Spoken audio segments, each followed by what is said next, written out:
ముందుగా మీకు మీ కుటుంబ సభ్యులు అందరికీ కూడా భోగి శుభాకాంక్షలు. Thank you. ముందు వీడియో స్టార్ట్ చేయాలి అనుకుంటున్నారా? ఇంతకీ ఏంటి స్టార్టింగ్లోని పేపర్ మీద ఏదో చేతబడి ముగ్గేసింది అనుకోవద్దు. నేను ఏ ముగ్గేసుకోవాలనుకుంటున్నానో అది రిఫరెన్స్గా నేను మీకు ఒక మోసం చూపిస్తాను. ఇక్కడ రెడ్ బాక్స్ ఉంది, 20 రూపీస్ కలర్ అనమాట. నేను ఇక్కడ తెచ్చుకున్నాను. ఈ ప్యాకెట్లో ఫుల్ ఉంది. నేను న్యూ ఇయర్కి కూడా యూస్ చేశాను. ఈ ప్యాకెట్ మొత్తం 20 రూపీస్, హైదరాబాద్ లాద్ బజార్ నుంచి తెప్పించుకున్నాను. ఇంకా ఫైనల్గా ఇలా వేసా అనమాట ముగ్గు. ఒక సంక్రాంతి భోగి అన్నీ కలిసి వచ్చేసేలాగా. అంటే మనకు టైం ఉండదు కదా, సోకులు ఎక్కువ పడతాం కాబట్టి అన్నీ ఒకే రోజు వేసేసాను. నేనైతే అస్సలు ఎక్స్పెక్ట్ చేయలేదు ఇంత బ్యూటిఫుల్గా టర్న్ అవుట్ అవుతుంది రంగోలీ అని చెప్పి. కానీ నేను ప్రోలా వేసేస్తాను ప్రతిదీ కూడా, బట్ బార్డర్ వేసే దగ్గర దొరికేస్తాను అనమాట. అస్సలు చాలా బండగా వస్తుంది. దానివల్ల ఫినిషింగ్ కొంచెం నీట్గా ఉండదు కదా, అందుకే నేను మేరీని పిలిచాను. నీ కోసం ఏదైనా చేస్తాను, బార్డర్ వేయలేనా అంటూ వచ్చింది.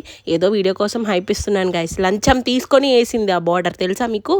ఇంకా అసలైన ఘట్టం స్టార్ట్ అయిపోయిందనమాట. మార్నింగే కోడి కుయ్యక ముందే భోగిమంటతో రెడీ అయిపోయాము. ఎంత బాగుందో చూసారు. ఇంకా మన నీరోగాడికి అయితే అసలు ఏం జరుగుతుందో అర్థం కావట్లేదు, కానీ ఎంజాయ్ అయితే చేసేస్తున్నాడు. వచ్చేది సంక్రాంతి కదా, మంచి మంచి వీడియోస్ వస్తాయి. సబ్స్క్రైబ్ చేసేసుకోండి. బాయ్.